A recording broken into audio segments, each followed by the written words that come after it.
Howdy everybody, how you doing? Oh, do you know what?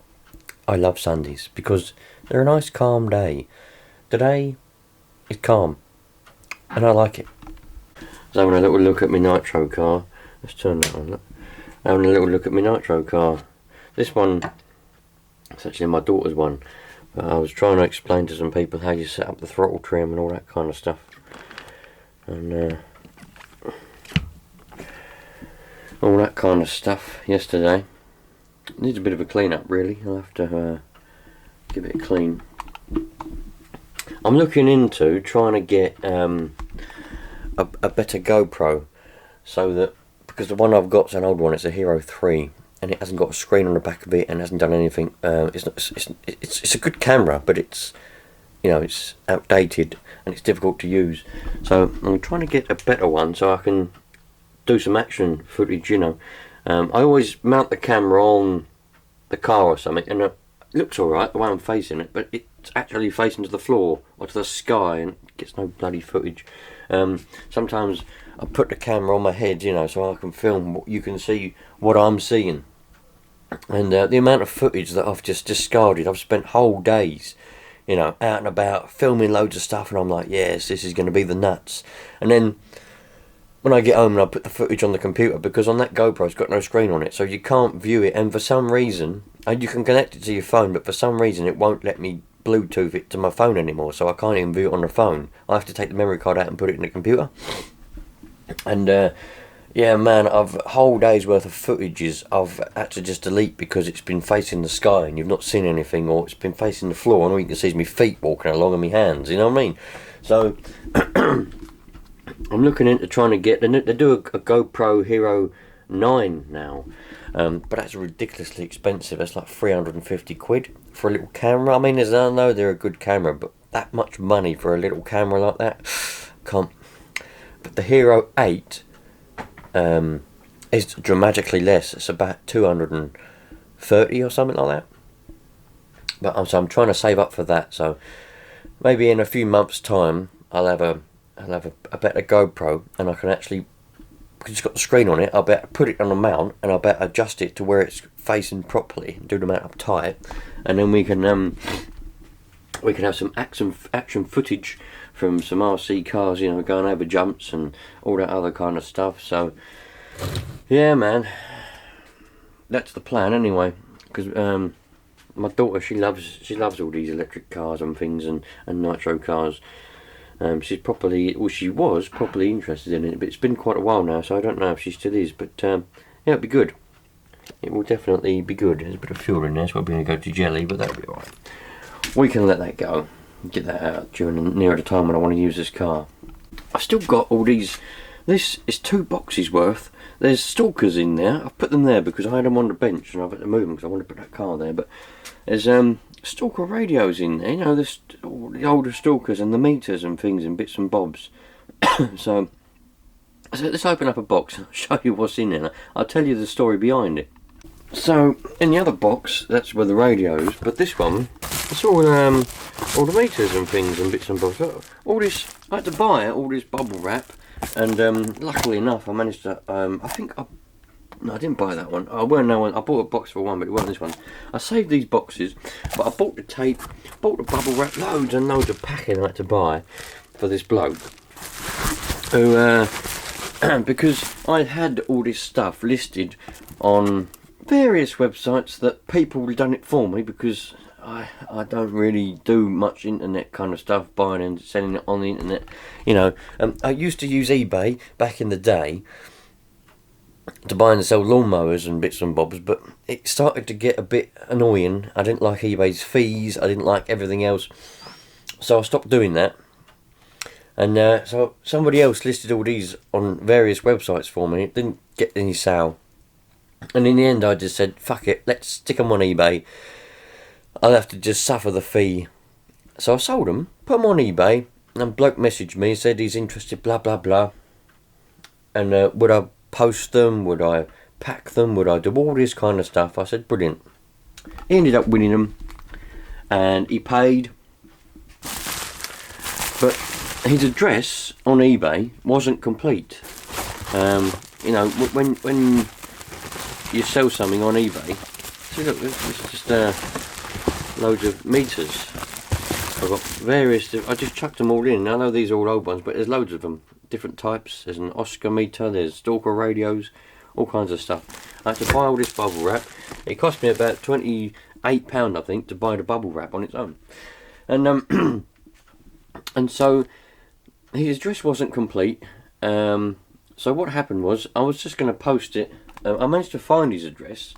He had a postcode, luckily, and he had a number, but the road names and everything wasn't complete. So I typed it all in, and I managed to find up with his postcode and with his house number. I managed to find the road name and everything like that, and I was like, right, I'm pretty sure that's the right one. And then he sent me a message saying specifically, can I use Parcel Force to post it? I was just going to use either Royal Mail or a courier. That's what I was going to do. Probably Royal Mail, because then I could just hop past the post office and chuck it in there and get it sent off that way, rather than have to wait for a courier to come and collect it from my house. But he said specifically, can I use Parcel Force? So I said, okay. So I had a look, and Parcel Force was about £10 roughly, I think, more than the original quote that I'd got for posting it with Royal Mail or with the other courier. And so I decided just to pay that myself. I was like, all right, I'll make up the other half, whatever. It's not a problem. You know, we're all in it together. You know, we're all human beings. I'm fine helping somebody out. But I decided to use their website, and even if you go down to the post office and ask to use Parcel Force, you still need an email address and a telephone number, because they use that. If there's a problem on the delivery end, they'll phone up the recipient and say, I'm trying to deliver your parcel, where are you, or are you in, or whatever the problem may be. And and also they send out text messages to tell you when your parcel's on its way, so you know when to expect it. You know, you can track your parcel. When they send the email address, they give you tracking, so that you can track the parcel on their website. So I said I'll just send him a message. I say, I need your email address and I need your mobile phone number, for the tracking purposes, and also in case there's a problem, they require that. They don't actually let you even book it unless you enter those details in. You can't book it unless you enter a mobile. Sometimes when I send something and they haven't sent me a mobile, if it's just a small item, it's not worth a lot of money, I'll put my own mobile number in and I'll put my own email address in. It means I get the notifications to tell me when the parcel is going to be delivered, but it doesn't matter, because, you know, if it turns up it's not delivered, I'll just refund that person their money and I'll sort it out myself. But because this is worth a substantial amount of money, I wanted to do it all properly. I wanted to get it so that it's all properly done. So I told him I need them information, and then he replied, I don't give that information out. I said, but you asked me specifically to use Parcel Force, and they require that information. They need the phone number and the email address to even make the booking, to even send it. I can't do it without it. He said, you best find another courier. I was like, but you asked me to use Parcel Force. I was just going to send it with Royal Mail, no hassle. Just send it off, and you already got it. It would have been insured for the full amount. It would have been tracked. It would have been a lot from Royal Mail. But you wanted me to use Parcel Force, and I need this information for Parcel Force. He said, well, you best cancel it then. I was like, what? What an idiot. So I cancelled it. So that means I've ended up with it still got me bits and bobs. It's still got the radios and the meters. I can't work out people's mentality sometimes. You know what I mean? They're a bit weird. But that's eBay. You get that on eBay. I don't know if I already said, but I've sold them on eBay. I put them up for an auction, no reserve auction, and it was a low price, but I got a reasonable price for it all. I was happy just to let them go. The bloke was even quite local. He was only probably about 40-50 mile away. Had he not been so rude, I probably would have just gone and delivered them myself to him. But there we go. So that's the story of why I've still got all these radios and stalkers and that, and there also eBay's fee was something like 20 quid, £19.30. I was like, fucking hell, that's just going to eBay, that's just a waste. So, yeah. There's a lot of weird people out there and you can't trust any of them, really.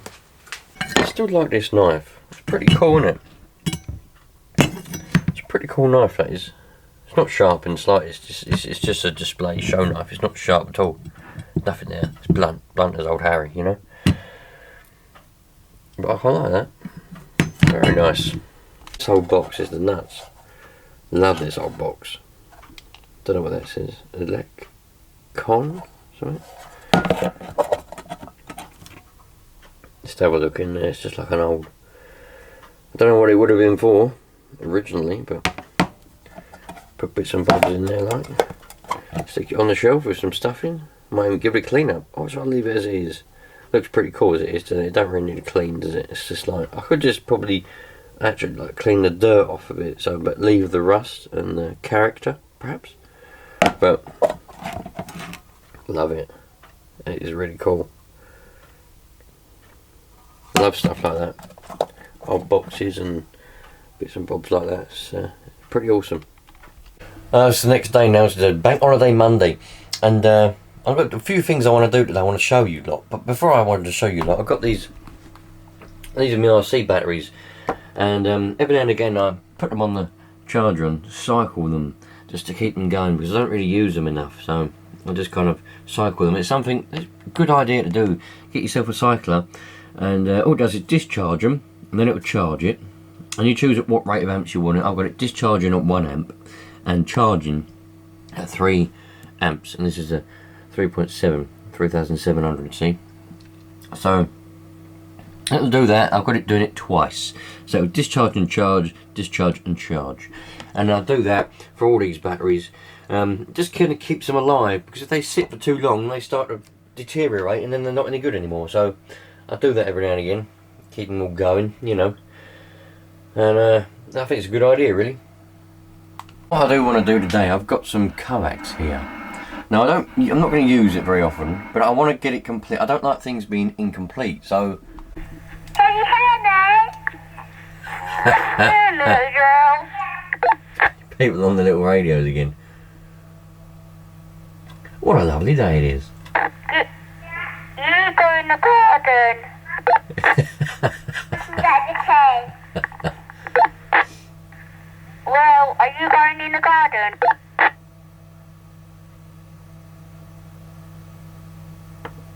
There's a snail in the garden. There needs to be some snail patrol.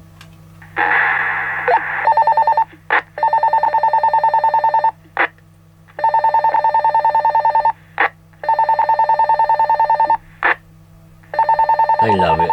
They don't bloody stop, do they? You give kids. What are you doing?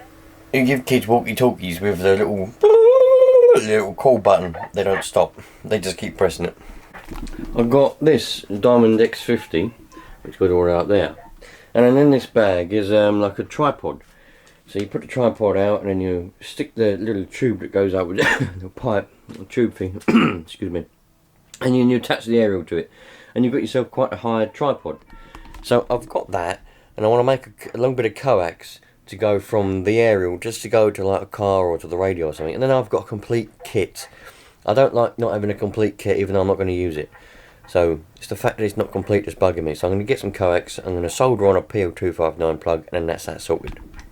I've got some tomatoes here, look, going on my tomato plant. I didn't realise they were there. I left them a little bit too long, but they're probably still edible. They're alright, a little bit squidgy, but they'll do. There's some more. The strawberry plant's not really doing a lot though. I've got another battery as well. This battery actually come with a little electric RC car that I bought from ActiveScan Models. It's not going to focus on it for some reason, but it lasted literally about 2 weeks, and now it won't hold a charge very well. Literally, you charge it up, it says it's charged, it comes with a little charger you plug into this side of it. This plugs into the car, and this one plugs into the charger, and a little USB thing with a couple of lights on it, and it says it's fully charged. You put it in the car, lasts about 30 seconds, and then it just dies. It lasts about 2 weeks, it did. It's not very good at all, but it's about 2 years ago now, and I never got around to taking it back to ActiveScan Models. So I want to try and what I'm going to do at some point is I'm going to butcher the charger for it, and I'm going to hook it up so that I can charge it with this port, which is just live and negative. And then I can attach it to this charger and I can cycle it. And I can actually see what it's doing. And we can see the sort of charge. I might be able to... I wonder if I can... wonder if that'll fit. Hang on a bit. Let's have a look, see if I can see how much charge it's actually got in it right now. So this is like a battery capacity checker. It's very dirty because it sits out in the dirt. But, you know, they're pretty good. And all you do is you connect it to that end, and you can do lithium batteries, or you can do all of the other different types, as long as you've got the right connection on there. But I should be able to connect this up, and it should be able to tell me exactly how much charge we've got. So this battery is so flat, it hasn't even got enough power to charge, to power up the checker itself. It's that flat. So, bearing in mind this battery's sat there now for about, I don't know, 6 months on the shelf. So, I don't think it's going to be able to be revived. But what I want to try and do is I want to try and get a battery that actually works in that little truck, because it's a good little truck. Oh man, I've also got... Look, this is what happens when you got little minions wandering around. I bought this, right? This is a candlestick holder. Nice one, as a dragon. I bought it from one of those... If you've ever been... I don't know what it's like in other countries, but have you ever been to like an English English beach? You normally have like loads of rows of shops along the beaches, and you have all kinds of things. You have like shops that sell loads of random things, and they normally always have gothic stuff. You got dragons. You normally got samurai swords. They sell all kinds of weird things, and usually loads of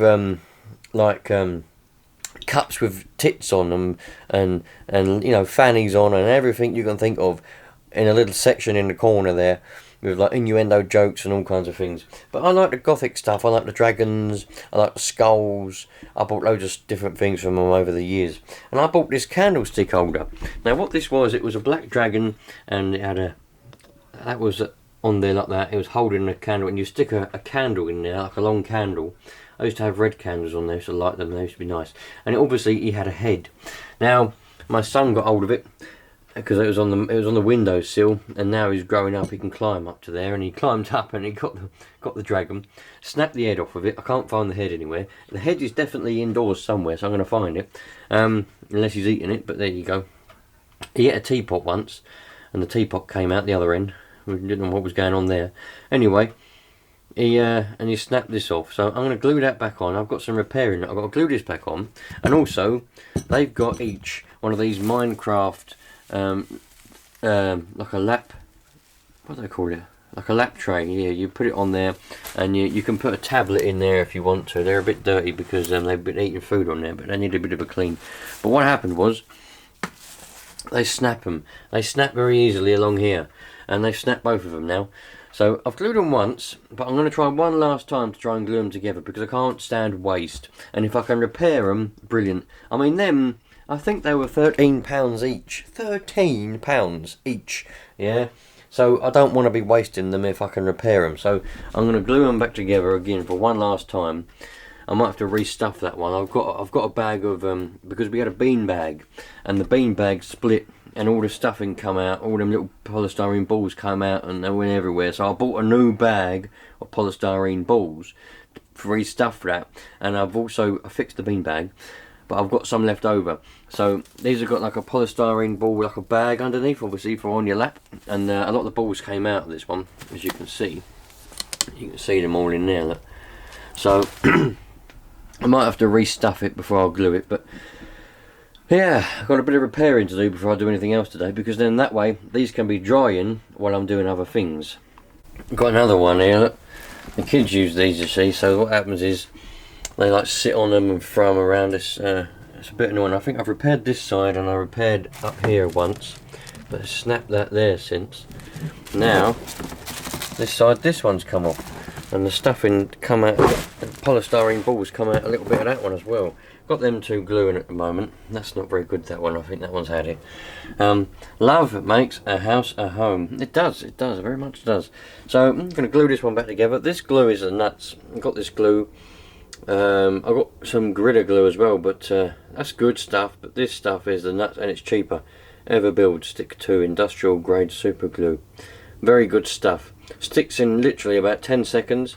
So then I stuck this on, and I held it there for 10 seconds, and now it's just staying by itself. It's lovely stuff. And once it sticks, like you leave it like, you know, overnight or whatever, and once it's stuck, that's stuck. That is stuck. I mean, it tells you on it, don't touch the bloody stuff. That's good stuff. Get some of that if you want some good super glue. Anyway, I'm going to stick this together. I've got that done. I'm going to go and hunt for that head later on, because I want to finish that off. I don't like leaving things unfinished.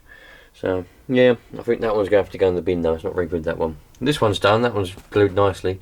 It's still got, obviously, the crack you can see, but this one, I think a lot of the wood that was, you know, there is all gone. So I've just kind of stuck it together roughly, and there's a gap and everything. But it is what it is.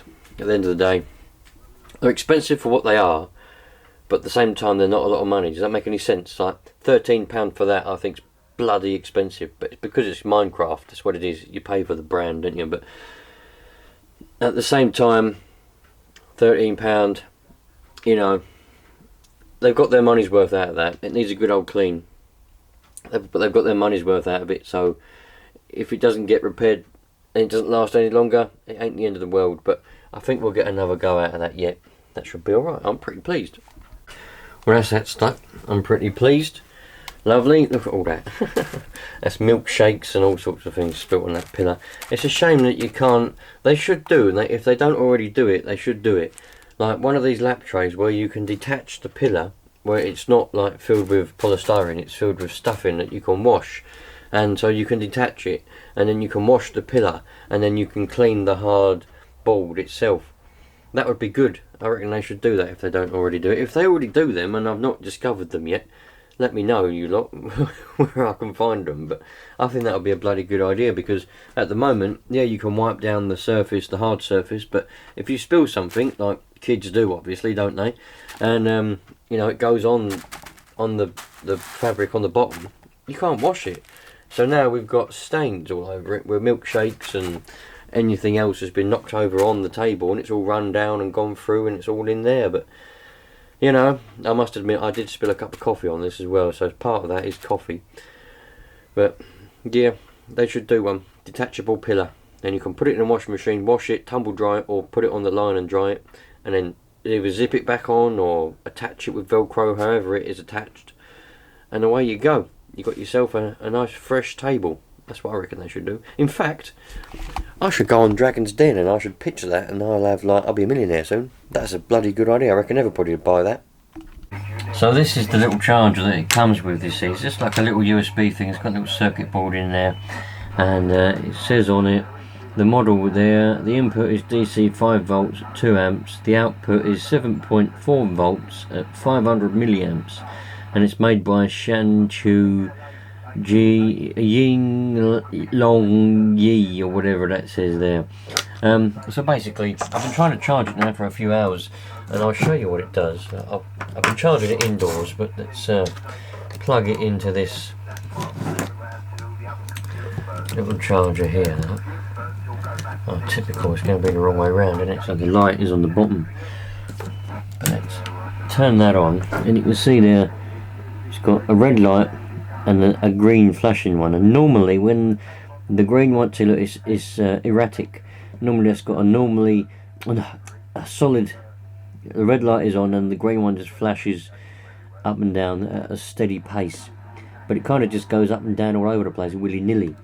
So I think that's because the battery is so far gone that the little charger there can't actually supply enough power to charge it, and what happens is after a while it gives up and the red one just starts flashing.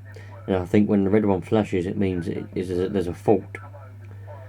So what I'm going to do, I was going to butcher this wire and try and charge it through this port here like you do with this, but I think I've got a charger that was for a helicopter somewhere that's got the same connector as this. So I've got two plans. One plan is to just connect it with the original charger for the helicopter and try and charge it through this port to see if that's got a bit more oomph.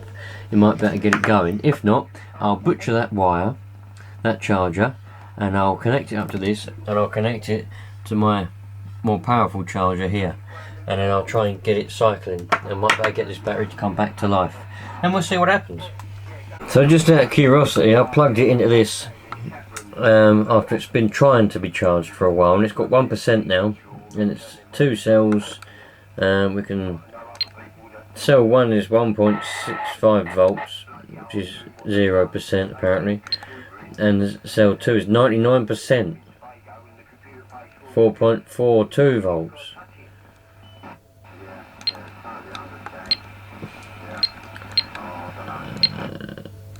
The total is 5.9 volts. Lithium ion, that's the right one. Lithium ion. Right, now we're on the right. Was on LiPo before. I didn't realise it was on LiPo before. Lithium ion, there we go. So, cell 1, 1.4 volts, 4.4, so it's still the same. So, there's something a bit dicky. I don't think it's not balanced very well. And, I'm going to see if I can get it come back to life with that other charger and see what happens. That'll be for another video though, because I've got a lot of things to do today. I've got to go down the shoe shop and get some shoes for the kids for school. So all the best you lot, and I'll see you on the next one. Take care.